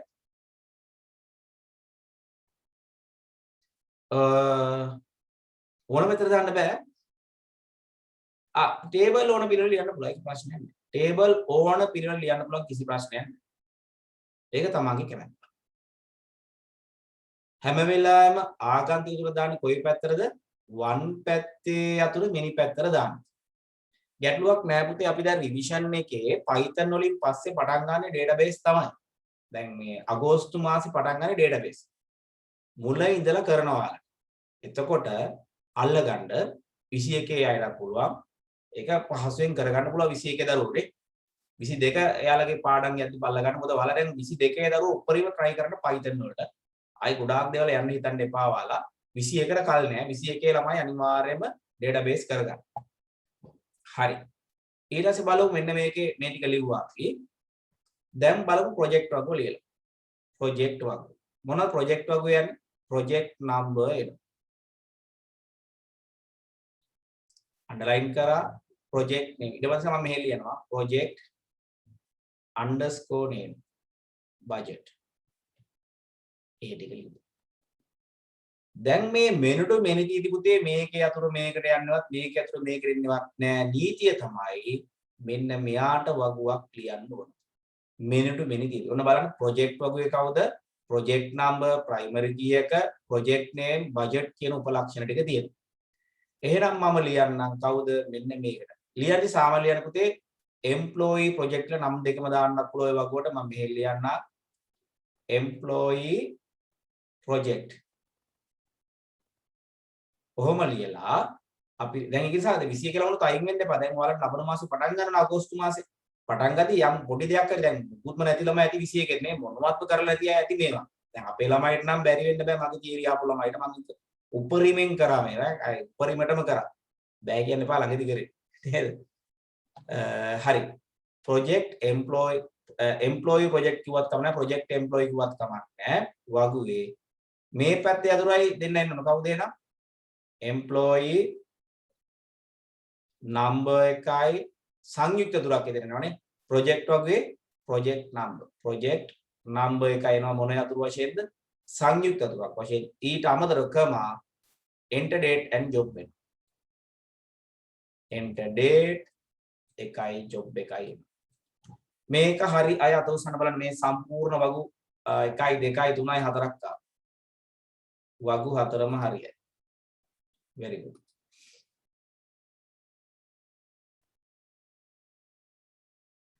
මයිස් තේරුණානේ? very good. theory එකේදී කරනවා මේ මම ආය තියෙන රිවිෂන් එකේදී කරනවා database. හැබැයි දැන් එතකොට ওই database විතරයි ආයි මම කරන්නේ රිවිෂන් වල ඊට පස්සේ අපි කරපුවා ඊයේ පෙරේද කරපුවා ආයි කරන්නේ නැහැ පුතේ. ඒ නිසා රිවිෂන් එකේ ළමයි theory වලත් අර අන්තිම පාඩම් වලට සම්බන්ධ වෙන්න පාර කිවි කෙරෙන්නේ නැහැ. හරි පුතේ හරි.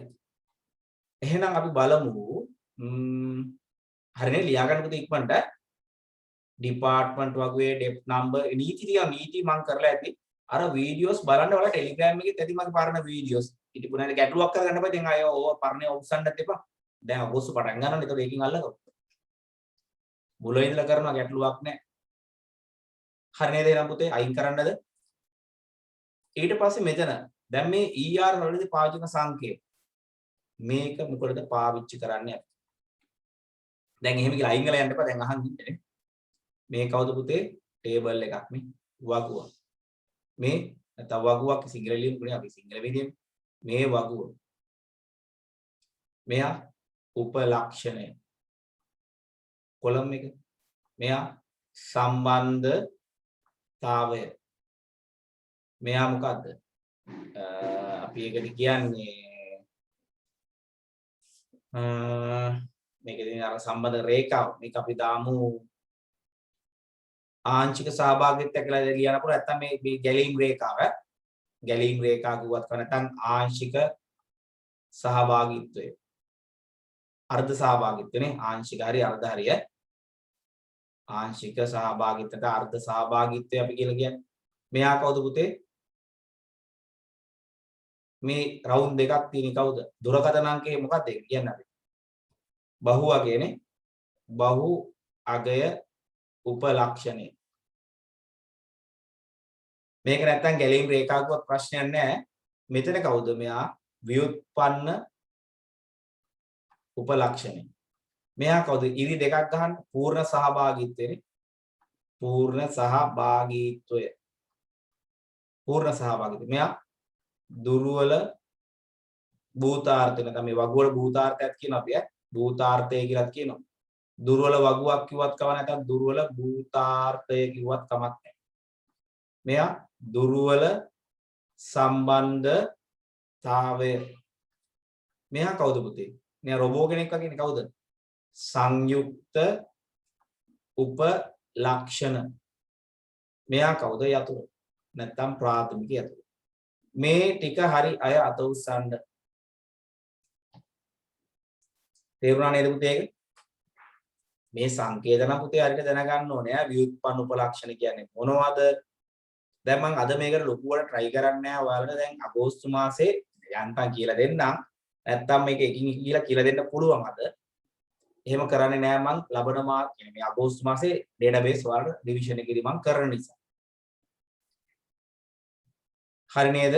මෙහා භූතාර්ථය, උපලක්ෂණය, සම්බන්ධතාවය, අර්ධ සහභාගීත්වය, ආංශිකවත් කමන්නේ අර්ධ කියලා කියන්නේ. බහුවගය, ව්‍යුත්පන්න උපලක්ෂණය, පූර්ණ සහභාගීත්වය, දුර්වල භූතාර්ථය, දුර්වල සම්බන්ධතාවය, සංයුක්ත උපලක්ෂණය සහ ප්‍රාථමික යතුරු. හරි නේද? එහෙනම් අපි යමු ඔන්න වැදගත්ම කැලලට ආවේ ආංශික පරායත. මොන මේක මම මුල ඉඳලා කියලා දෙන්න. දැන් ඔන්න දන්නේ නැති කෙනෙකුට අද දැන් කියලා දෙන්නම්. ආංශික පරායත්තාව සහ පූර්ණ පරායත්තාවය හඳුන්වන්නේ. මේක පරායත්තාවය නෙවෙයි මේක සහභාගීත්වය කරගන්න. ඔව් හරි හරි පරායත්තාව තමයි. partial dependency, transitive dependency හරි පරායත්තාව. දැන් හිතන්න පුතේ අපි කතා කරනවා මෙන්න මේ හරි වචන හරිය වරද්දා කරගෙන. දුර්වල සම්බන්ධතාවය වැටෙනවද කියලා අහන්නවද පුතේ? එහෙම ගන්න. වැටෙනවා කියන එක නේ ඒකේ යතුරක් නේද පුතේ ප්‍රයිමරි කියන්නේ නේ වගේ. ඒකයි දුර්වලයි කියන්නේ. හරි. මෙතන පොඩ්ඩක් බලමු අපි. දැන් හිතන්න ඔයාලට මම කරනවා ප්‍රමතකරණ තුනක්. කරානේ ප්‍රමතකරණය කරලා නැත්නම් බිඳුවයි NF කියනවා zeroth normalization format. පළවෙනි ප්‍රමතකරණය 1යි NF, දෙවන ප්‍රමතකරණය 2යි NF, තුන්වන ප්‍රමතකරණය 3යි NF කියලා අපි කියනවා. ප්‍රමතකරණය කරලා නැත්නම් වගුවක් කාටද අයිති? බිඳුවයි NF. ප්‍රමතකරණය කර නැත. 1යි NF වලදී කරන්නේ බහුවගයන් නැත අනුපිටපත් වී නැත. ප්‍රයිමරි කීයක් එම තියෙනවා. 2යි NF වලදී බලන්නේ ආංශික පරායත්තතාවය. 3යි NF වලදී බලන්නේ මොකක්ද? ආංශික පරායත්තතාවය 2යි NF. මෙයාට කියන අපි සංක්‍රාන්තික මේක පූර්ණ නෙවෙයි පුතේ සංක්‍රාන්තික මේක හදාන්න වචනේ සංක්‍රාන්තික පරායත්තතාවය. සංක්‍රාන්තික පරායත්තතාවය තමයි 3යි NF වලදී බලන්නේ. දැන් හිතන්න මම වගුවක් යද්ද කියලා මෙහෙම ස්ටුඩන්ට් මෙන්න මේ වගුව මම ලියනවා ID තියෙනවා ප්‍රයිමරි කී එකක් TP1 TP2 TP3 name මේ වගුව කීවෙනි ප්‍රමතකරණයේදී මයික් එකක් ඔන් කරලා කියන්න පුතේ කවුරු හරි බිඳුවේ very good. ඇයි ඒ බහු අගයන් තියෙනවා දුරකථන අංක ගොඩක් තියෙන ඔහොම ලියන්න බෑ. ඒක නිසා මෙයා ඉන්නේ 0 ප්‍රමතකරණය කරලා නෑ මෙයා එහෙනම් බිඳුවයි NF වල ඉන්නේ. මට කියන්න බලන්න එනම් මේ වගුව කොයි ප්‍රමතකරණෙද ඉන්නේ කියලා. student book වගුව student ID තියෙනවා book ID තියෙනවා book name තියෙනවා. මෙයා කීවෙනි ප්‍රමතකරණයේද ඉන්නේ? මයික් ඔන් කරලා ගියා.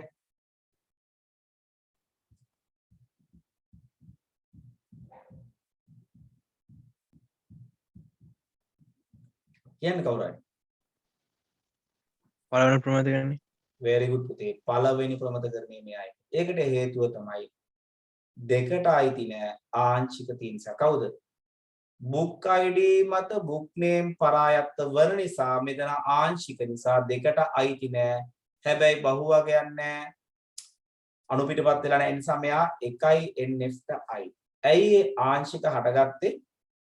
book id මත book name පරායත. දෙවන ප්‍රමතකරණය කියනවා පුතේ සංයුක්ත යතුරක් පවතී නම් සංයුක්ත යතුරේ කොටසක් මත වෙනත් ශේෂ්ඨයක් පරායත වේ නම් එවිට එය ආංශික පරායත්තාවයක් පවතිනවා.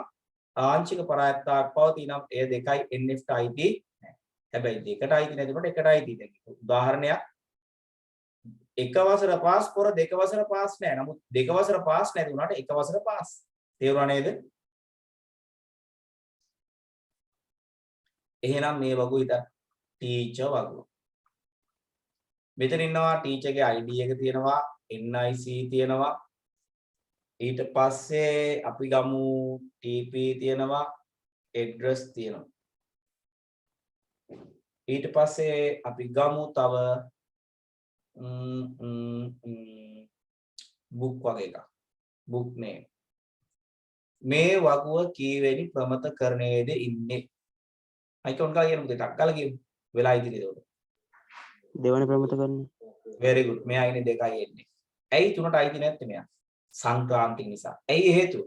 book name පරායත් වෙන්නේ book ID මත මිසක් ටීචර්ගේ ID මත නෙවෙයි. සංක්‍රාන්ති නම් තුනේදී කියනවා ප්‍රාථමික යතුර මත සියලු ශේෂ්ඨයන් පරායත් විය යුතුයි. වෙනත් ශේෂ්ඨයක් මත වෙන කෙනෙක් පරායත් වේ නම් සංක්‍රාන්තික පරායත්තාවයක් හටගන්නවා. ID මත NIC ගැටලුවක් නැහැ. විකල්පය තුළ TP මෙයාගේ අවුලක් නැහැ. address හරි. නමුත් book name teacher ID මත නෙවෙයි පරායත වෙනත් කෙනෙක්. එතන අපි කියනවා සංක්‍රාන්තික පරායත්තාවයක් කියලා කියනවා. එහෙනම් මේක වැරදි. දෙකට අයිති. ඇයි දෙකට අයිති? ආංශික නැති නිසා. ආංශික හටගන්නේ කොයි වෙලාවද? සංයුක්ත කියනවා නම් විතරයි. එහෙනම් මේක මොකේද කියන්න බලන්න. student sport කියලා වගුවක් තියෙනවා. student ID sport ID date මෙයා කීයේද ඉන්නේ? මයිකින් කියන්නකෝ ලෙසි. තුන්වන ප්‍රමතකරණය. very good. මෙයා තුනේ ඉන්නේ very good. ඒ උත්තර දෙන පුතා හරියටම හරි. තුනේ ඉන්නේ මෙයා. ඇයි? මෙයාගේ අණු පිටපත් වෙලක් නැහැ. ප්‍රශ්න නැහැ. එකටයි. ආංශික තියනවද නැහැනේ. සංයුක්ත රත්න අණු ඩේට් එක මේ මත යැපෙන්නේ ආංශික නැහැ. සංක්‍රාන්තික තියනවද නැහැනේ. ඇයි ඒ? සංක්‍රාන්තික හටන කොයි වෙලාවෙද? ප්‍රාථමික යතුරක් නොවන ශේෂිකව තවත් කෙනෙක් පරාය. ඩේට් කවුරුත් එක පරායත නැහැ. මෙයා තුනට අයිති. මෙන්න මේ විදිහට තමයි පුතේ අපි ඔය ප්‍රමතකරණ කරේවත් වීඩියෝස් ඇති කමක් නැහැ ගැටලුවක් කරගන්න මම ලබන මාසේ මේ අගෝස්තු මාසේ කරන්නේ වගේ මුල ඉඳලා ඔක්කොම කරන විතර කරු. එහෙනම් මෙතන හදාගන්න පූර්ණ නෙවෙයි පුතේ මොකද්ද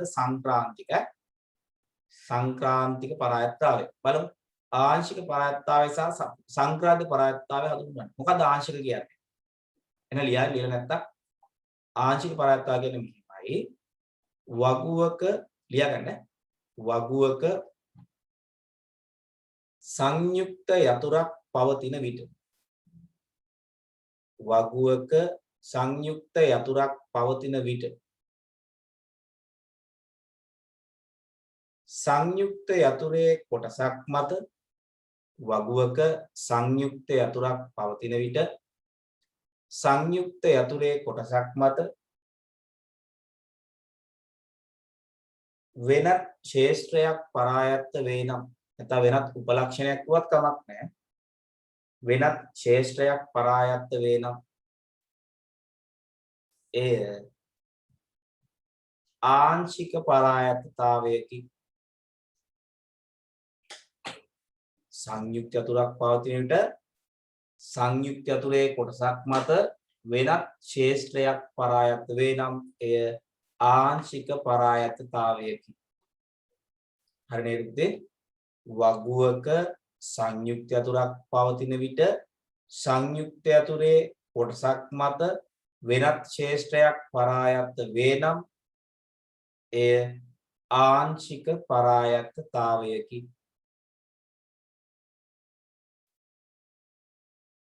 ආංශික පරායතතාවයක් පවතින වගුවක්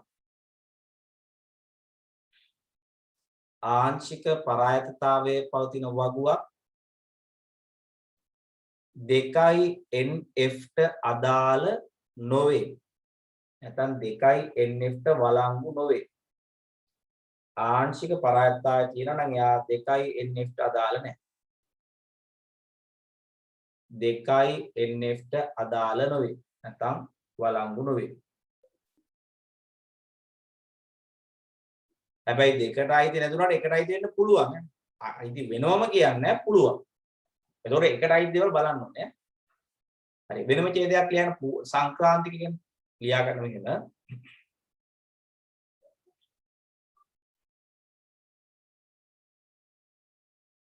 වගුවක ප්‍රාථමික යතුරු මත සියලු ශේෂ්ඨයන් පරායත්ත විය යුතුයි. වගුවක ප්‍රාථමික යතුරු මත සියලු ශේෂ්ඨයන් පරායත්ත විය යුතුයි.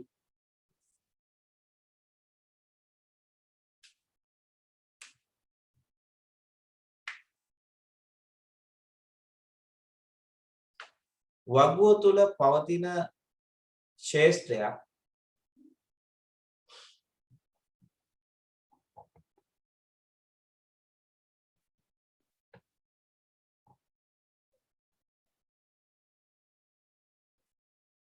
ප්‍රාථමික යතුරු මත පරායත්ත නොවි. ප්‍රාථමික යතුරු මත පරායත්ත නොවි.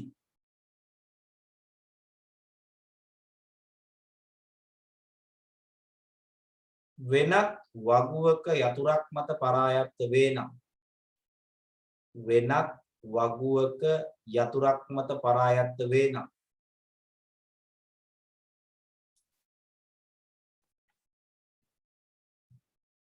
එය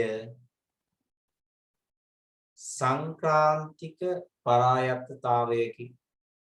සංක්‍රාන්තික පරායත්තතාවයකි. දැන් අර බංකුවේ ටීචර් වගේ බුක් නේම් තිබ්බොත් බුක් නේම් පරායත්තනේ කවුරුද බුක් අයිඩි වෙන කෙනෙක් මත පරායත්ත වෙන්නේ. එතකොට එයා අපිට අයිති නෑ. එයා අතර තුනට අයිති නෑ. ලියා ගන්න ඒකටම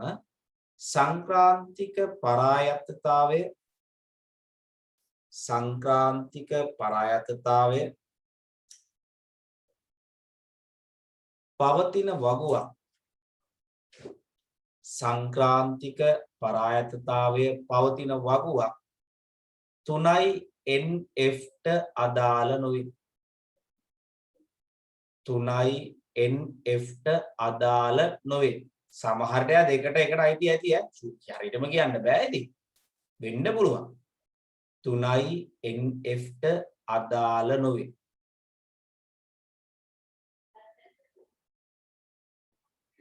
හරි නේද එහෙනම්? හරි බලන්න D ප්‍රාථමික යතුරු සංරෝධතාවයන් සහ ආගන්තුක යතුරු සංරෝධතාවයන් බැගිලියන්. මොකක්ද පුතේ ප්‍රාථමික සංරෝධතාවය කියන්නේ? එකක් ලියලා නැත්නම් ලියන්න ප්‍රාථමික යතුරු මත ප්‍රාථමික යතුරක් අනන්‍ය විය යුතුයි. ඔන්න එක සංරෝධකතාවය.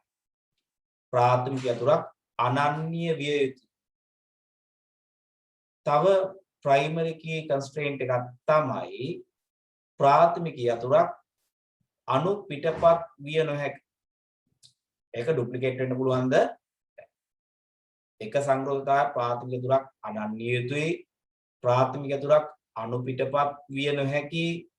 ප්‍රාථමික යතුරක් හිස්ව තැබිය නොහැකි. අන්න ඕවා තමයි primary key constraint. ඒ කියන්නේ වගුවක සංගතභාවය පවත්වාගෙන යන භාවිත කරන නීති වලට අපි කියනවා සංරෝධකතාවයන් කියලා.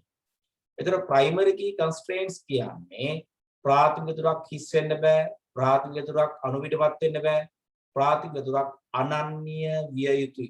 මෙන්න මේවා තමයි primary key constraints. ඉව නේද? foreign key constraints මොනවද? ආගන්තුක යතුරු. ඒකෙදි කියනවා ආගන්තුක යතුරක් අනිවාර්යයෙන්ම අනෙක් වගේ කවුද වෙන්න ඕන? primary විය යුතුයි. ආගන්තුක යතුරක් අනෙක් වගුවේ ප්‍රාථමික යතුර විය යුතුමයි. අනික තමයි ආගන්තුක යතුරක් තුල අගයන් අනුපිටවත් විය හැක. වෙන්න පුළුවන්. ආගන්තුක යතුරක් තුල අගයන් අනුපිටවත් විය හැක. අනෙක් නීතිය මොකද්ද? ප්‍රාථමික යතුරක් සඳහා භාවිත අගයක් තමයි කියන්න කවුරුමද? ආගන්තුක යතුරක්. හරි නේද පුතේ? ඉවරයි.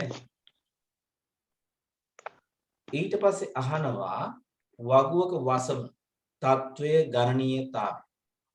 වසම කියන්නේ පුතේ වගුවක් තුල අඩංගු නේ උපලකයක් තුල අඩංගු අගයන් කුලකේ. වසමක ඩොමේන් කන්ස්ට්‍රේන්ට් කියන ඩොමේන් එකක් කියන්නේ දැන් හිතන්න අපි වගුවක තියෙනවා නම් ID ඒක ඇතුලේ සියලුම අගයන් කුලකේ 0.01 0.02 අන්න ඒ වගේ වගුවක් තුල වගුවක උපලකයක් තුල අඩංගු අගයන් කුලකයට අපි කියනවා මොකක් කියලාද පුතේ? වසම කියලා කියනවා. ඩොමේන් කියලා කියනවා. ඩොමේන් කන්ස්ට්‍රේන්ට් කියන්නේ. එහෙනම් වසමක් කියන්නේ කිසියම් වගුවක උපලකයක් තුල ඇති අගයන් කුලකය.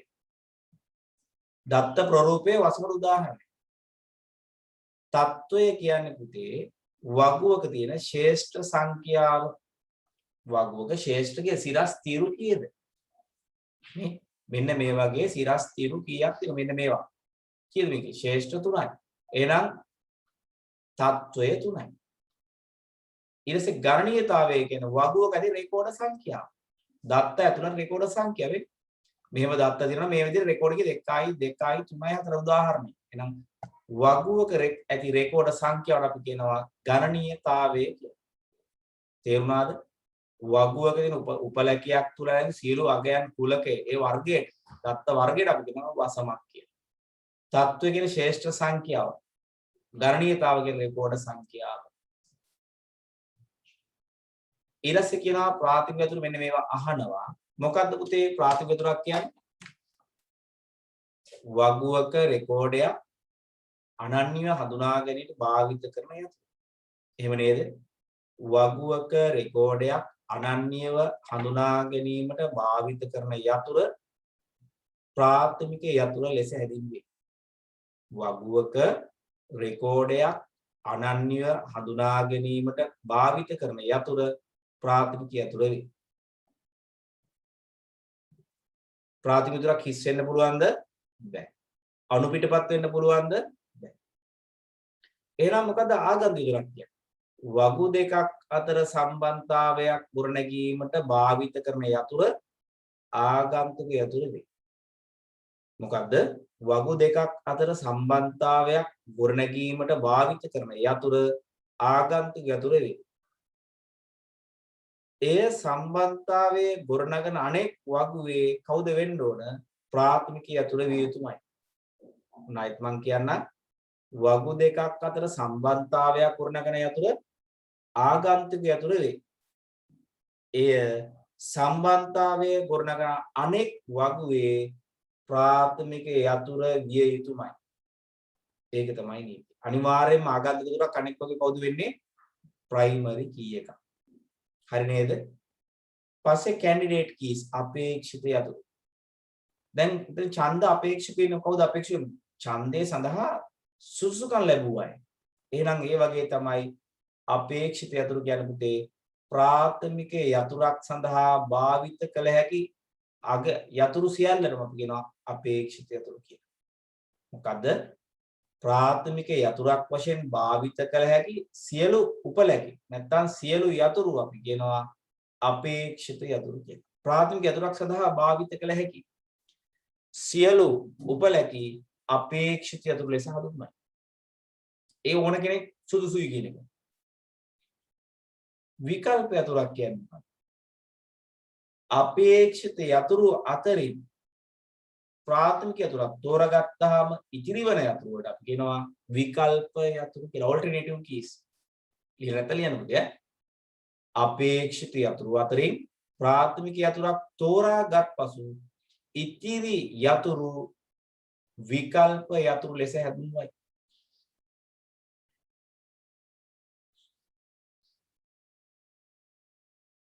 සුපර් කී කියන්නේ පුතේ ප්‍රාථමික යතුරක් සඳහා වඩාත් ගැළපෙන යතුර. සුපර් කී කියලා අපි කියනවා. ප්‍රාථමික යතුරක් සඳහා වඩාත්ම ගැළපෙන උපල කියලා අපි කියනවා සුපිරි යතුර සුපර් කී කියලා අපි කියනවා. හරි නේද එහෙනම් පුතේ? ප්‍රාථමික යතුරක් සඳහා වඩාත්ම ගැළපෙන යතුර නැත්නම් ශේෂ්ත්‍ර අපි කියනවා සුපිරි යතුර කියලා. තේරුණාදද කරපු ටික? හරි. එහෙනම් අපි අදට නවත්වමු. වීඩියෝ එකක් දාන්නම් මම. එතකොට අගෝස්තු ඩේටාබේස් පටන් ගන්න කොහොමත් මම මේ මාසේ 21කට Python ඉවර කරනවාම තමයි. ඉවර කරලා අපි next කියන්නේ අගෝස්තු මුල ඉඳලා ඩේටාබේස් කරනවා. හැබැයි අපි කරපු කලින් ටියුට් නෙවෙයි අලුත් ටියුට් වලින් මම කරවන්නේ. එහෙනම් හැමෝම හොඳට වැඩ කරන්න පුතේ. තා ටික කාලයක් අපිට තියෙන්නේ. එහෙනම් good night පුතේ. උසරණය. ආයුබෝවන්. වීඩියෝ දාන්නම් මම.